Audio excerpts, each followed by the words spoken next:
숲속 친구들. 옛날 울창한 숲이 우거진 들판에 온갖 동물들이 어울려 살고 있었어요. 이 숲에 사는 크고 작은 동물들은 저마다의 방식으로 하루를 보내곤 했죠. 그 중에서도 가장 눈에 띄는 동물은 바로 사자였어요. 사자는 금빛으로 반짝이는 멋진 갈기를 휘날리며 숲속의 왕처럼 군림했어요. 어느 날 사자는 호수에 비친 자기 모습을 바라보며 으쓱했어요. 이 황금빛 갈기를 좀 봐.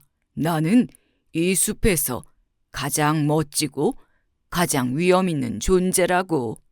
그때 근처에서 나뭇가지를 힘겹게 물어나르던 작은 다람쥐가 사자를 올려다보았어요. 사자님은 정말 멋지긴 해요. 하지만 우리 모두 각자의 일을 하며 살아가는 게 더 중요하지 않을까요? 사자는 코웃음을 치며 다람쥐를 내려다보았어요. 너처럼 조그만 녀석이 무슨 일을 한다고 그래? 겨우 도토리 몇 알 모아두는 주제에 나 같은 위대한 존재와 비교할 수 있겠느냐? 다람쥐는 속상했지만 조용히 고개를 끄덕이며 다시 자신의 일을 계속했어요. 그때 멀리서 코끼리가 천천히 다가오더니 한숨을 쉬었어요. 사자야, 네 갈기는 정말 멋지구나. 하지만 넌 하루 종일 돌아다니면서 자랑만 할 뿐 정작 숲을 위해 하는 일은 없지 않느냐? 사자는 코끼리를 보고 눈살을 찌푸렸어요. 야, 코끼리, 네 큰 덩치 때문에 숲속 길이 막히고 있는 걸 알기나 해? 나는 이 숲의 자랑거리야. 나를 바라보는 것만으로도 모두가 기뻐한다고. 코끼리는 고개를 저으며 다시 숲으로 돌아갔어요. 하지만 사자는 여전히 자신의 멋진 갈기를 만지며 우쭐해하고 있었죠. 그날 저녁 숲속에 거센 바람이 불기 시작했어요. 나뭇잎이 마구 흩날리고 하늘은 검은 구름으로 뒤덮였어요. 다른 동물들은 자신의 보금자리로 서둘러 몸을 숨겼죠. 하지만 사자는 걱정 없이 호숫가를 어슬렁거렸어요. 비바람쯤이야 두렵지 않아. 내 갈기는 폭풍도 견뎌낼 테니까. 하지만 바람은 점점 더 거세지고 빗방울이 굵어지자 사자는 당황하기 시작했어요. 세찬 바람에 갈기가 엉망이 되고 비에 젖어 축 늘어지면서 초라해졌거든요. 어쩌지? 내 멋진 갈기가. 사자는 급히 비를 피할 곳을 찾아 뛰어다녔어요. 하지만 자신만을 자랑하기 바빠 미리 준비해둔 보금자리는 없었어요. 다람쥐는 도토리와 함께 작은 나뭇가지 집에서 편안히 몸을 숨기고 있었고 코끼리는 큰 나무 아래서 빗속에서도 안전했어요. 도와줘. 나는 갈 곳이 없어. 사자는 허둥대며 이리저리 뛰어다니다 결국 다람쥐가 있는 나무 아래로 달려갔어요. 다람쥐야, 나를 좀 도와줘.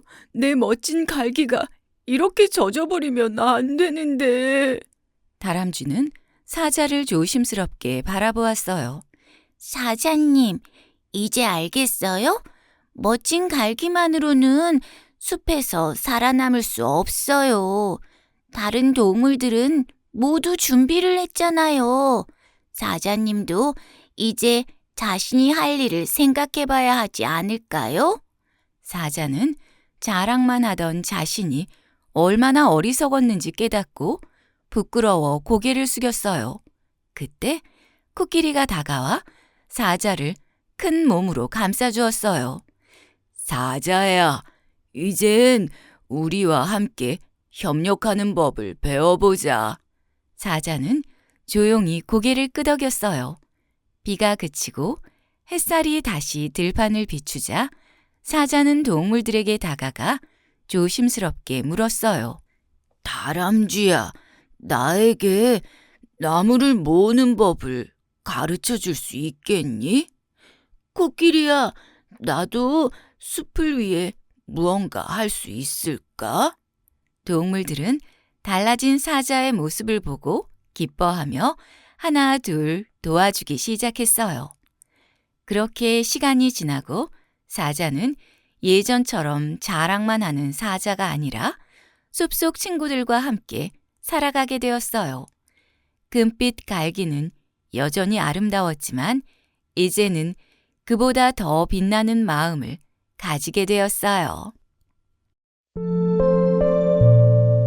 도토리 마을의 겨울 이야기. 높은 산기슭, 키 큰 소나무 아래 작은 다람쥐 마을이 있었어요. 이 마을에는 수많은 다람쥐들이 모여 살았는데 그 중에서도 재빠르고 용감한 다람쥐, 다람이가 있었죠. 어느덧 가을이 깊어지고 서늘한 바람이 마을을 감싸기 시작했어요.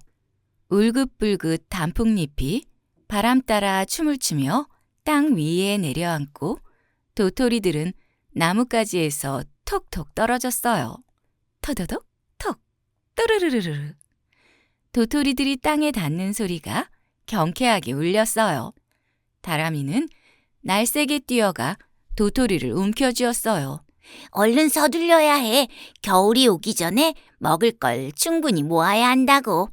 다람이는 작은 앞발로 도토리를 꼭 쥐고 번개처럼 굴 속으로 뛰어들었어요. 마을의 다른 다람쥐들도 분주하게 움직였어요. 너도 밤나무 아래에서는 밤송이 삼형제가 바쁘게 일하고 있었어요. 동글동글한 밤송이를 굴려가며 겨울 식량을 차곡차곡 쌓았지요. 다람아, 너희도 밤을 좀 가져갈래? 밤송이 삼형제 중 둘째인 밤이가 커다란 밤을 번쩍 들어 던졌어요. 받아. 다람이는 재빠르게 밤을 낚아채고는 방긋 웃었어요. 고마워, 밤이. 이거면 겨울에도 맛있는 밤을 먹을 수 있겠어. 하지만 마을에는 다람이처럼 부지런한 다람쥐들만 있는 건 아니었어요. 높은 바위 위에서는 개구쟁이 다람쥐 토리가 느긋하게 햇볕을 쬐고 있었죠. 다람아, 그렇게 바쁘게 뛰어다니면 힘들지 않니? 토리는 나뭇가지에 축 늘어져 하품을 했어요. 도리야, 겨울이 오면 눈이 많이 내려서 먹을 걸 찾기 힘들어. 지금부터 미리 준비해둬야 해. 다람이는 걱정스러운 얼굴로 말했지만 토리는 장난스럽게 웃으며 한쪽 눈을 찡긋했어요. 걱정 마. 난 눈 덮인 숲을 뛰어다니면서 모험을 할 거야. 얼마나 재미있겠어? 다람이는 깊은 한숨을 내쉬었어요. 겨울엔 눈이 너무 많아서 다니기 힘들어. 먹을 것도 쉽게 못 찾을 거야. 아휴. 하지만 토리는 콧노래를 부르며 나무 위로 폴짝 뛰어 올라가 버렸어요. 다람이는 더 이상 말리지 않고 다시 도토리를 모으러 갔죠. 어느새 겨울이 성큼 다가왔어요. 바람은 점점 차가워졌고 나뭇잎은 모두 떨어졌어요. 도토리 마을의 다람쥐들은 각자 굴 속으로 들어가 겨울을 준비했어요. 다람이도 마찬가지였죠. 우와, 우리 굴 안은 포근하구나. 다람이는 도토리를 가득 쌓아둔 창고를 보며 흐뭇하게 웃었어요. 가족들과 함께 도토리를 나눠 먹으며 겨울을 따뜻하게 보낼 생각에 기분이 좋아졌죠. 하지만 토리는 그렇지 못했어요. 눈이 소복이 쌓인 숲속, 차가운 바람을 맞으며 이리저리 뛰어다녔어요. 처음엔 눈밭을 뛰어다니는 게 신이 나기도 했지만 금세 배가 고파졌어요. 이제 슬슬 먹을 걸 찾아볼까? 토리는 나무 밑을 파헤치고 바위 틈을 뒤졌지만 도토리 한 알도 찾을 수 없었어요. 산은 온통 하얀 눈으로 덮여 있었고 먹을 것을 구하기가 어려웠죠. 춥고 배고파. 토리는 떨리는 몸을 움켜쥐고 힘없이 주저앉았어요. 그때 어디선가 익숙한 목소리가 들려왔어요. 토리야, 여기 있었구나. 눈보라를 헤치고 다가오는 것은 바로 다람이었어요. 다람이는 토리를 발견하자 반갑게 손을 흔들었어요. 다람아, 난 배고프고 너무 추워. 토리는 힘없이 몸을 떨며 다람이를 바라보았어요. 다람이는 걱정스러운 얼굴로 다가와 토리의 손을 꼭 잡았어요. 어서 우리 굴로 가자. 따뜻한 곳에서 쉬어야 해. 다람이는 토리를 이끌고 도토리 마을로 향했어요. 굴 안으로 들어서자 훈훈한 온기가 느껴졌어요. 다른 다람쥐들도 따뜻한 둥지 속에서 토리를 반갑게 맞이했죠. 어서 와, 토리. 배고프지? 여기 도토리랑 밤이 있어. 다람이는 토리에게 따뜻한 밤 하나를 건네주었어요. 토리는 그것을 받아들고 눈물을 글썽였어요. 다람아, 미안해. 네 말대로 미리 준비해둘 걸 그랬어. 다람이는 토리에게 환하게 웃어주었어요. 괜찮아. 이제부터라도 함께 준비하면 돼. 그날 이후 토리는 더 이상 게으름을 피우지 않았어요. 다음 해 가을이 오자 토리는 누구보다 부지런히 도토리를 모으기 시작했죠. 그리고 도토리 마을의 겨울은 언제나처럼 따뜻하고 든든하게 지나갔어요.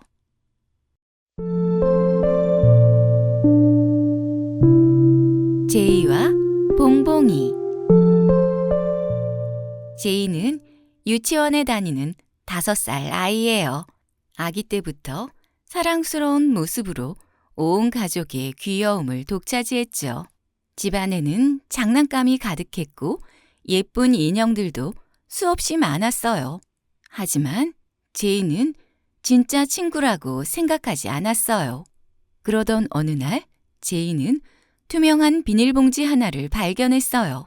그건 그냥 비닐봉지가 아니었어요. 제이는 봉지에 바람을 불어 둥글둥글하게 만들고 조심스레 묶었죠. 그리고 색연필을 들고 봉지 위에 동그란 눈을 그리고 오똑한 코도 그리고 씩 웃는 입도 그렸어요. 넌 이제 내 친구야. 이름은 봉봉이. 제이는 환하게 웃으며 봉봉이를 꼭 안았어요. 그날부터 제이는 어디를 가든 봉봉이를 데리고 다녔어요. 유치원에 다녀오면 제일 먼저 봉봉이에게 인사했어요. 봉봉아, 나왔어. 오늘 유치원에서 그림을 그렸는데 잘 그렸다고 선생님이 칭찬해 주셨어. 제이는 봉봉이 앞에서 유치원에서 있었던 일들을 신나게 이야기했어요. 혼자 장난감을 가지고 놀 때도 봉봉이와 함께라면 심심하지 않았어요. 그런데 시간이 지나면서 바람이 빠지는 건 어쩔 수 없는 일이었어요. 어느 날 밤 제이가 깊이 잠든 사이 봉봉이는 쪼그라들기 시작했어요. 엄마는 조용히 다가와 봉봉이를 집어들었어요. 그리고 다시 바람을 불어넣어 둥글둥글하게 만들었죠. 제이는 눈치채지 못하고 아침이면 똑같이 봉봉이를 안고 좋아했어요. 그러던 중 그만 사고가 나고 말았어요. 엄마가 바람을 넣으려다 봉봉이의 한쪽이 찢어져 버린 거예요. 어떡하지? 엄마는 조심스럽게 테이프로 붙여보았지만 봉봉이는 전처럼 동글동글해질 수 없었어요. 다음 날 아침 제이는 침대에서 일어나 봉봉이를 찾았어요. 그런데 봉봉이는 구겨진 채 힘없이 누워 있었어요. 봉봉아, 왜 그래? 제이는 봉봉이를 안고 흔들어 보았어요. 하지만 봉봉이는 더 이상 대답하지 않았어요. 엄마, 봉봉이가 이상해요. 엄마는 안쓰러운 눈빛으로 제이를 보았어요. 제이야, 봉봉이가 찢어져서 더 이상 바람을 넣을 수가 없어. 그럼 고쳐주세요. 다시 바람을 넣어주세요. 제이는 눈물을 글썽이며 엄마를 보았어요. 엄마는 새 비닐봉지를 꺼내 바람을 넣고 제이가 그린 것처럼 눈, 코, 입을 그렸어요.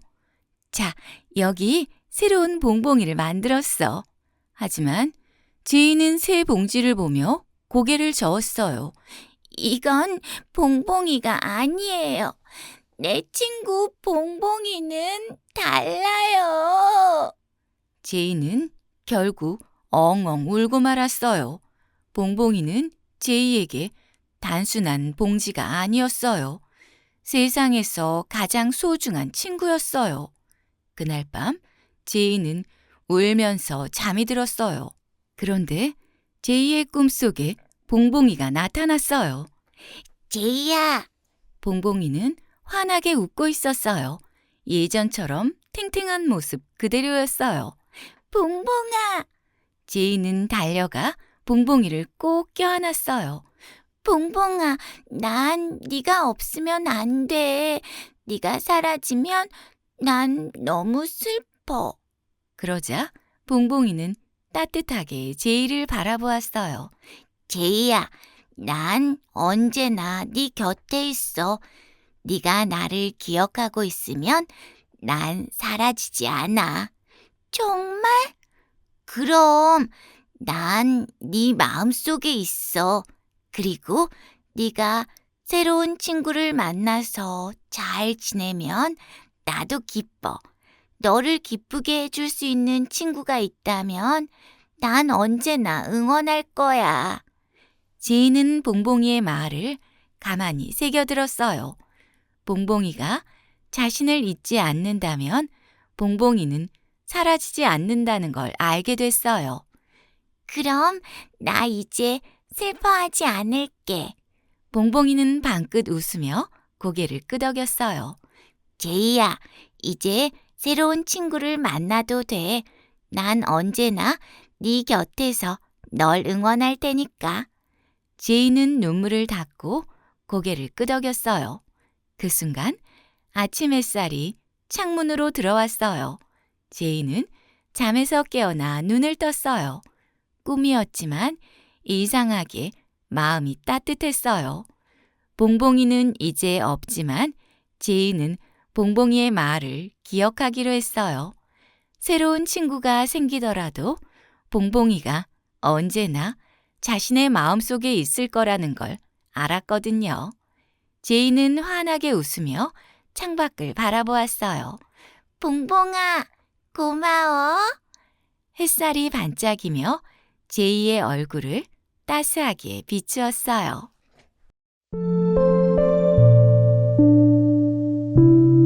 오래된 가구들의 속삭임. 오래된 가구들이 놓여진 따뜻하고 행복한 집이 있었어요.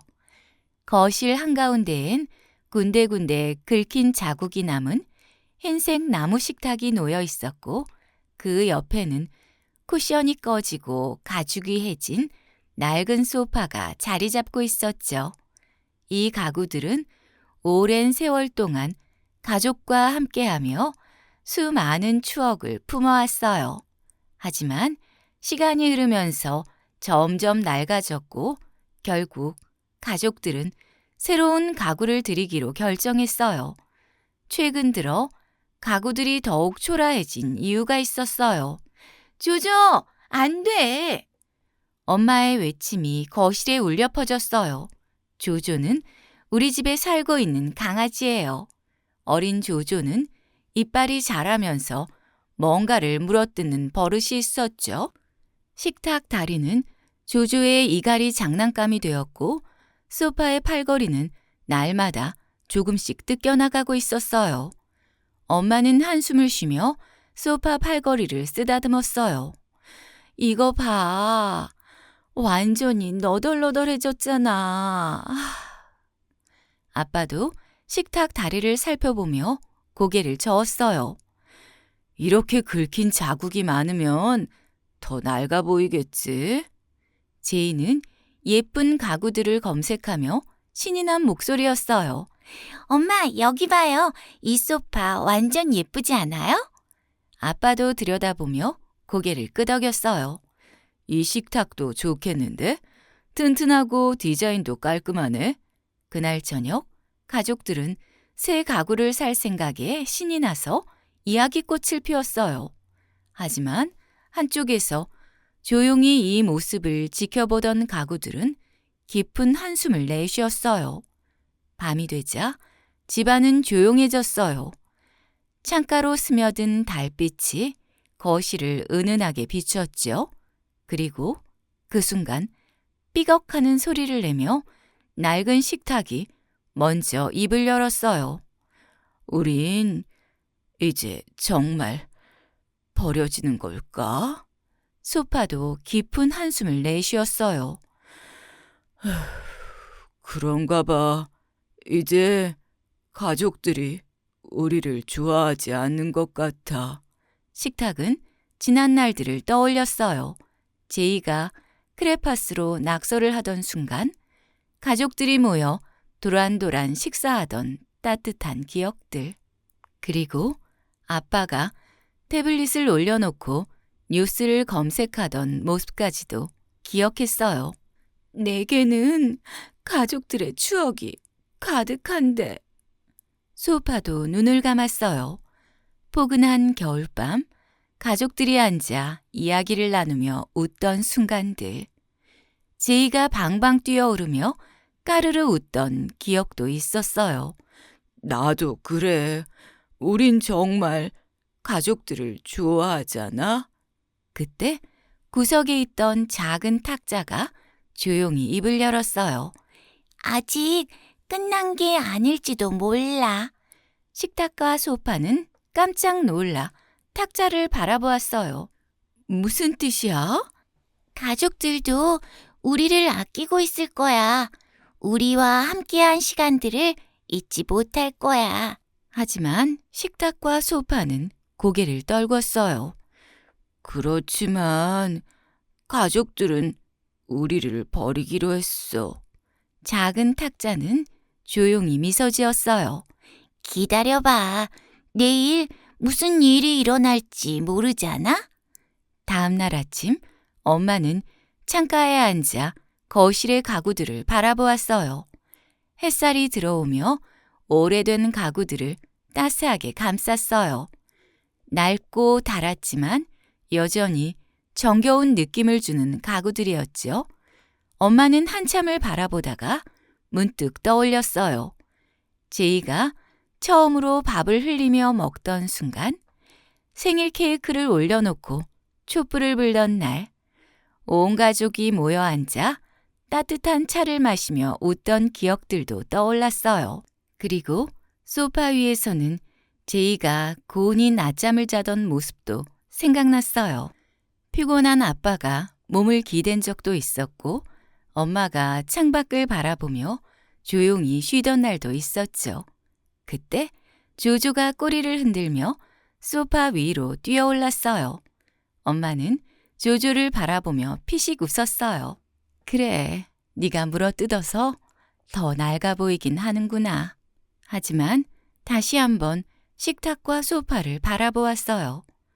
이 가구들과 함께했던 따뜻한 순간들이 머릿속을 스쳤죠. 엄마는 잠시 고민하다가 결심했어요. 그래, 그냥 버리지 말고 다시 예쁘게 꾸며보자. 그날 오후 엄마는 예쁜 천조각들을 들고 왔어요. 이 소파에 새로운 옷을 입혀볼까? 우와, 예쁜 천이네. 엄마는 제이와 함께 식탁과 소파에 어울리는 천을 골랐어요. 그리고 예쁜 천을 골라 소파를 덮었어요. 부드럽고 포근한 천이었죠. 식탁 의자에도 새로운 커버를 씌웠어요. 낡았지만 새 것처럼 보이게 되었죠. 조조는 새 천을 덮은 소파를 킁킁거리더니 기분이 좋은지 소파 위를 폴짝 올라가 몸을 둥그렇게 말았어요. 소파는 간지러운 듯 웃으며 속삭였어요. 이제 나도 다시 예뻐 보일까? 식탁도 기분이 좋아졌어요. 우리 가족이 우리를 버리지 않기로 했어. 가구들은 서로를 바라보며 미소 지었어요. 그날 저녁 온 가족이 새롭게 단장한 거실에서 함께 둘러앉았어요. 식탁에는 맛있는 음식이 차려졌고 소파에는 제이가 올라와 앉았어요. 엄마, 소파와 식탁이 예뻐졌어요. 엄마도 웃으며 고개를 끄덕였어요. 오래된 것들을 그냥 버리는 게 아니라 다시 소중히 가꾸면 돼. 소파와 식탁은 서로를 바라보며 마음속으로 속삭였어요. 우리 앞으로도 계속 가족들과 함께 할 수 있겠지? 달빛이 조용히 창가를 타고 내려왔어요. 식탁도 소파도 그리고 작은 탁자도 따뜻한 행복을 느끼며 조용히 속삭였어요. 우린 계속 이 집을 지킬 거야. 잘 들으셨나요? 그러시다면 구독과 좋아요, 알림 설정 부탁드립니다. 저는 책 읽어주는 안나였습니다. 고맙습니다.